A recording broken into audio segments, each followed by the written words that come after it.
श्री महालक्ष्मी व्रत कथा गुरुवारची कहाणी। श्री महालक्ष्मीची कृपा आपल्यावर व्हावी, तिने आपल्या घरात वास करावा, पैसा शांती समाधान घरात नांदावे म्हणून महालक्ष्मीचे व्रत करतात। हे व्रत केल्याने मनातल्या सर्व इच्छा पूर्ण होतात। श्री महालक्ष्मीची अनेक नावे अनेक रूपे आहेत। पार्वती, सिंधुकन्या, महालक्ष्मी, लक्ष्मी, राजलक्ष्मी, गृहलक्ष्मी, सावित्री, राधिका, रासेश्वरी, चंद्रा, गिरिजा, पद्मा, मालती, सुशीला अशा विविध नावाने महालक्ष्मी ओळखली जाते। अशा या सर्वांमध्ये असलेल्या महालक्ष्मीची ध्यानी घ्यावी अशी ही कहाणी आहे। द्वापर युगातील आपल्या भारतातील सौराष्ट्र देशात घडलेली। तेथे एक राजा राज्य करीत होता। त्याचे नाव भद्रसेवा। तो शूर होता, दयाळू होता आणि प्रजादक्ष होता। 4 वेद, 6 शास्त्रे, 18 पुराणे याचे ज्ञान त्याला होते। अशा या राजाच्या राणीचे नाव होते सूरचंद्रिका। राणी रूपाने सुंदर होती, सुलक्षणी होती आणि पतिनिष्ठ होती। त्यांना एकूण 8 अपत्ये होती, 7 पुत्र आणि त्यानंतर झालेली एक कन्या। राजा राणीने कन्येचे नाव शांबाला ठेवले होते। एकदा देवीच्या मनात आले, आपण राजाच्या राजप्रसादी राहावे। त्याने राजा आणखी सुखी होईल, प्रजेलाही तो आणखी सुख देईल। गरीबाकडे राहील तर सगळ्या संपत्तीचा तो एकटाच उपभोग घेईल। म्हणून देवीने एका म्हातारीचे रूप घेतले, फाटकी वस्त्रे लिहिली, आधारासाठी हातात काठी घेतली आणि काठी टेकत ती राणीच्या महालाच्या दाराशी आली। तिला पाहता एक दासी पुढे आली। तिने म्हातारीला विचारले, कोण ग बाई तू? कुठून आली आहेस? काय काम काढलं आहेस? तुझं नाव काय? गाव काय? काय हवं तुला? म्हातारीचे रूप घेतलेली महालक्ष्मी म्हणाली, माझं नाव कमलाबाई, द्वारकेला राहते मी। तुझ्या राणीला भेटायला आले, कुठे आहे ती? दासी म्हणाल्या, राणीसाहेब महालात आहेत, त्यांना सांगायला गेले तर त्या तुझ्यावर रागवतील, तुला त्या कशा भेटतील? तुझा अवतार पाहून तुला त्या हाकलून देतील। तू येथेच थोडा वेळ आडोशाला थांब। म्हातारीला राग आला आणि ती संतापून म्हणाली, तुझी राणी गेल्या जन्मी एका वेश्याची पत्नी होती। तो वेश्य फार गरीब होता, त्यावर त्या दोघांची नेहमी भांडणे होत। नवरा तिला मारहाण करी। त्या त्रासाला कंटाळून एक दिवस ती घर सोडून गेली आणि जंगलात उपाशी तापाशी भटकू लागली। तिची अवस्था पाहून मला तिची दया आली। मी तिला ऐश्वर्य, सुख आणि संपत्ती देणाऱ्या महालक्ष्मी व्रताची माहिती सांगितली।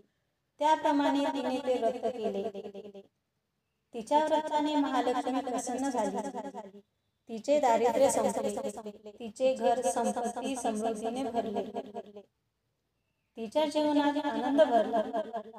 लक्ष्मी व्रत केल्यामुळे मृत्यूनंतर ती दोघी पती पत्नी लक्ष्मी लोकात वैभवात राहिली। या जन्मी त्यांचा जन्म राजकुळात झाला आहे।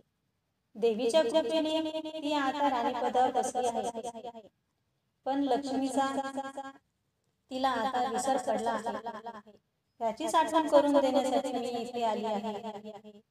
म्हातारीचे बोलणे ऐकून दासीच्या मनात जिज्ञासा निर्माण झाली।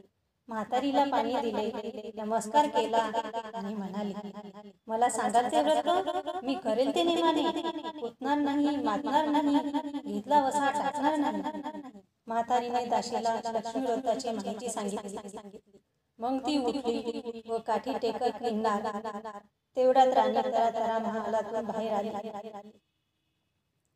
फाटक्या वस्त्रातील म्हातारीला पाहता ती संतापली आणि उर्मटपणे म्हणाली, कोण ग तू थेरडे, येथे कशाला आली आहेस? जा इथून. तिने पुढे म्हातारीला घालून दिले.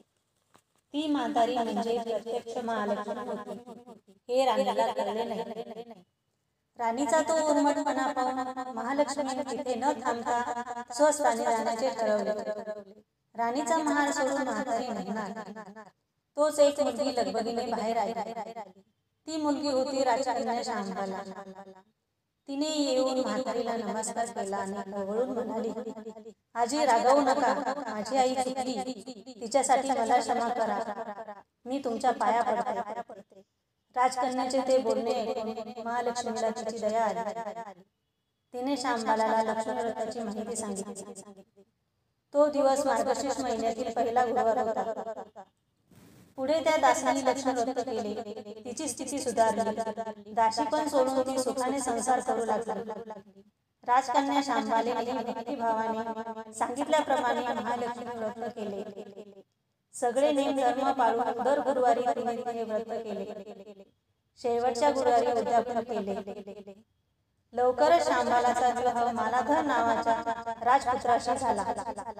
तिला राजवैभव मिळाले. लक्ष्मी व्रताच्या प्रभावाने तिचा संसार सुखासमाधानात चालू लागला. पण इकडे भद्रशवा व राणी चंद्रिका यांना हळूहळू वाईट दिवस दिसायला लागले. त्यांचे राज्य गेले. त्यांचे सगळे वैभव ऐश्वर्य लयाला गेले. चंद्रिका राणी स्थिती आता बदलली. अन्न पाण्यालाही महाग झाली होती. भद्रशवाला फार वाईट वाटले.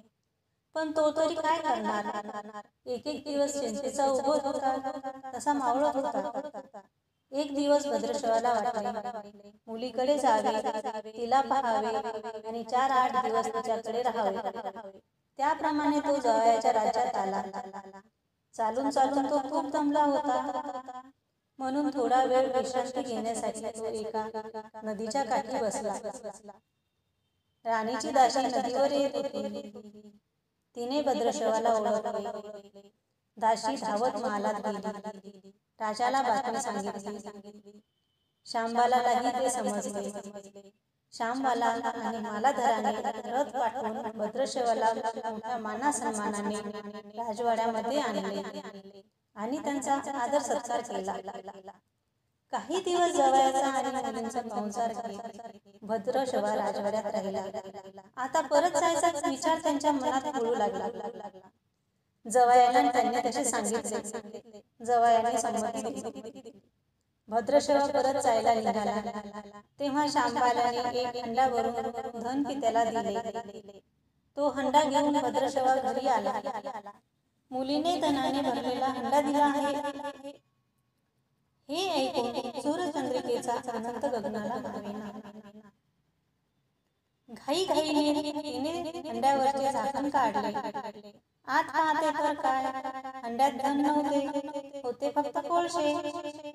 महालक्ष्मीच्या अवकृपेने हंड्यातल्या धनाचे कोळशे झाले होते. चंद्रिकेने कपाळावर हात मारून घेतला. भद्रशवा हा चमत्कार पाहून चकित झाला होता.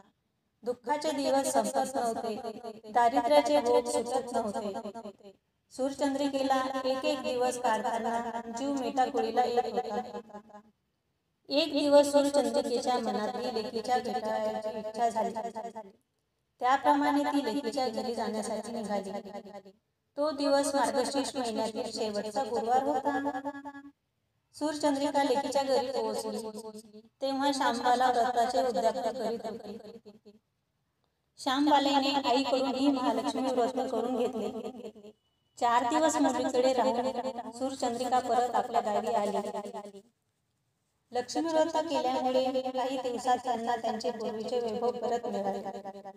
राज्यप्राप्ती झाली. पुढे काही दिवसांनी आई वडिलांना भेटण्यासाठी म्हणून शांबाला माहेरी आली. पण बाप भेटायला गेला असता त्यांना शांबालेने कोळसा भरलेला हंडा तरी दिला होता, पण आपल्याला मात्र काहीच दिले नाही. हा राग राणीच्या मनात होता.